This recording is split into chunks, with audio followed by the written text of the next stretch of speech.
We are going to be breaking down once again This a might push us over the 2 hour mark once we get into the Rangers yeah, uniform. this is going to be we'll try to rip through this at least, but the Texas Rangers outdid themselves with explanations Well, they and maybe. details and confusion and everything they could possibly throw into their new Nike City Connect jerseys.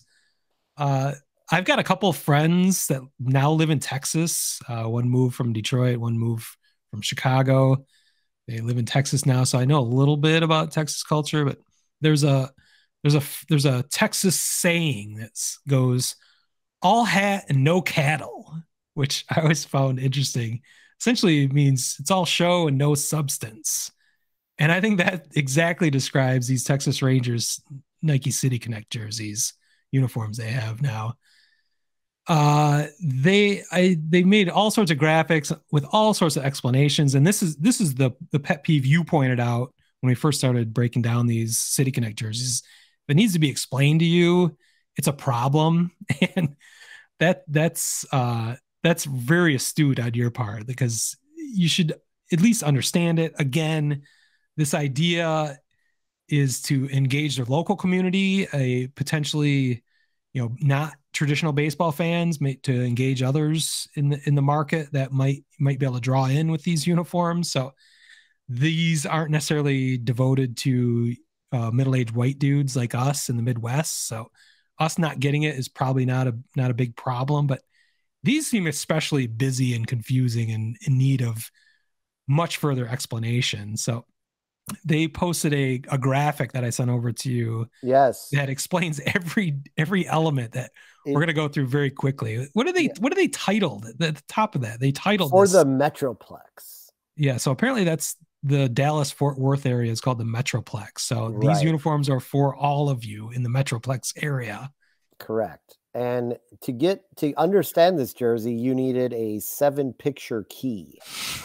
7 fucking pictures. I mean, but let's get to it because time's a wasting. Yeah, let's go. The TX, the graphic looking TX with like a star running through it, is influenced by the Gothic lettering of the Dallas Eagles logo with a spur honoring the DFW Spurs. Yeah, the DX or the TX, sorry, Yeah, the is TX. yeah, I said DX. That's a Freudian slip because it looks eerily similar to the Old English D that I happen to be wearing on my head of the Detroit Tigers.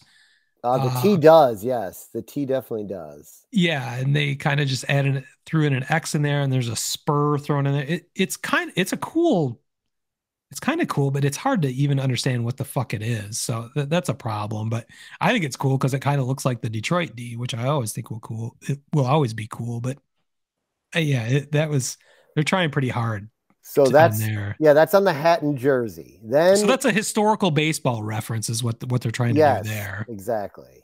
Then in the inside collar, which is this new this year, it seems, is the date 421, and that's a vital date in the history That's of a Texas big baseball date. in Texas and the Texas Rangers. And Mm. I don't know why, but Oh, they it didn't say is. in that graphic. Okay, No, I know part doesn't of say that. why. Yeah, nice graphic. uh, 421 is in the 1800s is the day in Texas declared its independence, I think. So that's Oh, probably a holiday in too Texas. bad it won't 420.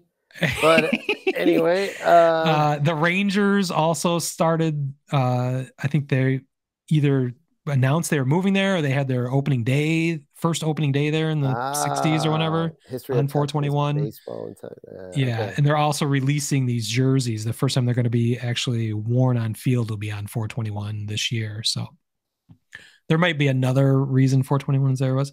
I want to back up too. We got to describe these a little bit. The colors are black and like a vintage off white Yes. with a kind of rust colored accent color. The numbers are in that. There's some other minor elements that are in the rust color, which that color palette is actually. Do you remember the Astros uniforms before their latest incarnation when they went to back to orange and navy blue? They had like the rawhide, I called them, Yeah. uniforms that were kind of burnt orange, rust color. These are kind of similar colors to that, which it's kind of that's not what these really look like. because they have a black hat off the vintage off-white jersey. Black pants. The black pants just wreck it. It's just like you called it in a text to me, beer league uniforms. It does look like a beer league. There's something about the black pants. Softball. Yeah, it looks like a softball uniform. It's bad, but go ahead. I don't want to delay this anymore. Well, I want to get to my favorite part of the jersey is the cool. thirding.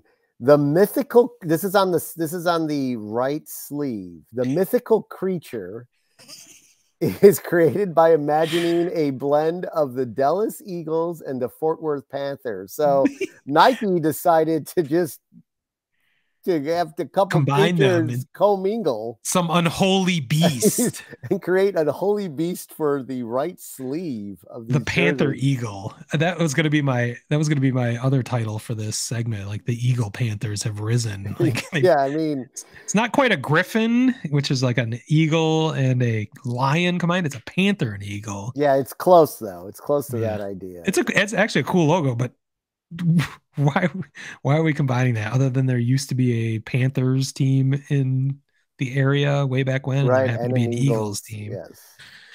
Just gotta throw more elements in there. Moving along, much like the last aesthetics we talked about with Atlanta, there are some there's a famous phrase right above the tag, jock tag. The jock tag. It's a sentiment of Arlington Mayor Tom Vandergriff, whose tireless efforts, I can't even read this. Yeah, this is helped bring an MLB team to this city. So it says, dream the big dream. Okay. Yeah. I mean, if somebody's buying one of these jerseys because it has that phrase on it, that's someone I'd like to learn their thoughts on a little bit further. But yeah, that seems a little bit ethereal, a little bit deep. Okay. Continuing on, we got 3 more to go. That's right. Oh my God, let's go. Let's go. There is, I think this is located on the softball pants. It is a combo graphic of the state of Texas and a spur. And this reimagined DFW Spurs logo honors the team that played in Arlington and proved this region could support an MLB team. So apparently there was the DFW Spurs, along with the Eagles and the Fort Worth Panthers. Yeah. So essentially what they keep doing is they're just taking elements from previous teams and just kind of jamming them all together just to form some kind of new identity, which just doesn't seem coherent or meaningful in any way other than locality and source material they just found and just mutated together somehow. Right, and that continues with the treatment of the numbers, which is inspired. Now we're going to go back to a different team, inspired by the 1920 championship medal won by the legendary Fort Worth Panthers. Legendary. Legendary. I never heard of them. But I did find one thing interesting, which I pointed out to you, Smitty.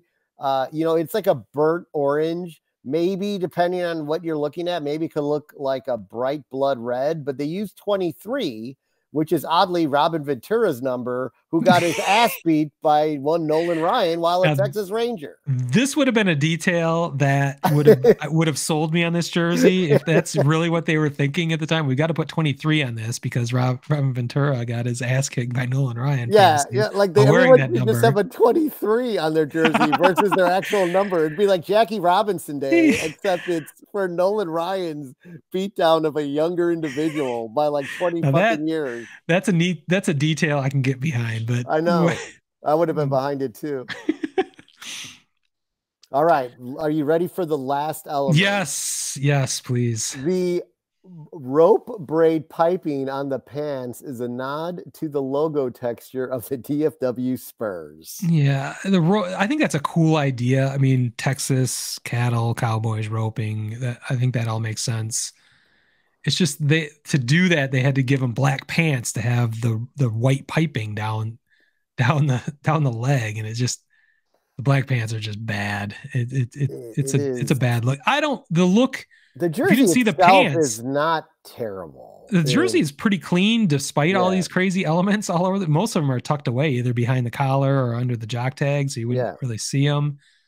You'd seen the ridiculous panther eagle on the sleeve, but I think the colors are actually kind of cool, other than they're a little bit derivative of the previous Astros uniforms, which you'd think they'd want to stay the fuck away from.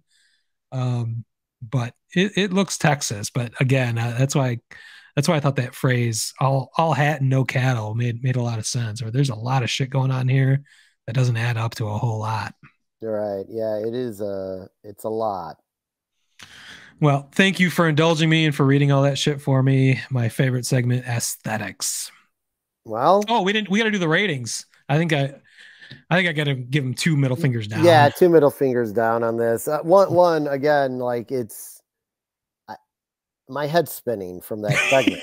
Yes. Just the detail in that graphic, that was the explanation graphic, that's when you know you've made a mistake. Here's what I'll say. Mythical creatures do not have a place on a baseball jersey. How about that?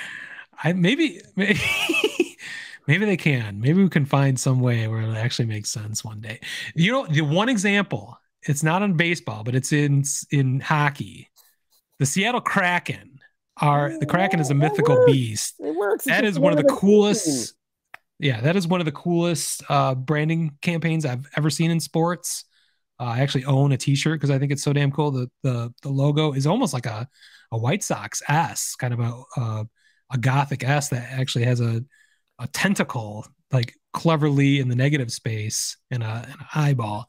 So you can do a mythical beast, but you can't just randomly combine a panther and an eagle like you're on the island of Ethan Moreau or something. Right. Just combining beasts. It's not like the Kraken's that's a mythical, that's something that exists. It's not like they had two. Well, it doesn't exist, but at least it's in mythology. They're not making up their own. It's not. Yeah. It's not like 2 beasts procreated and had this fucking thing. That would be an ugly scene. Nobody wants to see that. So. No. Well, thank you for indulging me again. Yes. Thank you for reading all that too. So.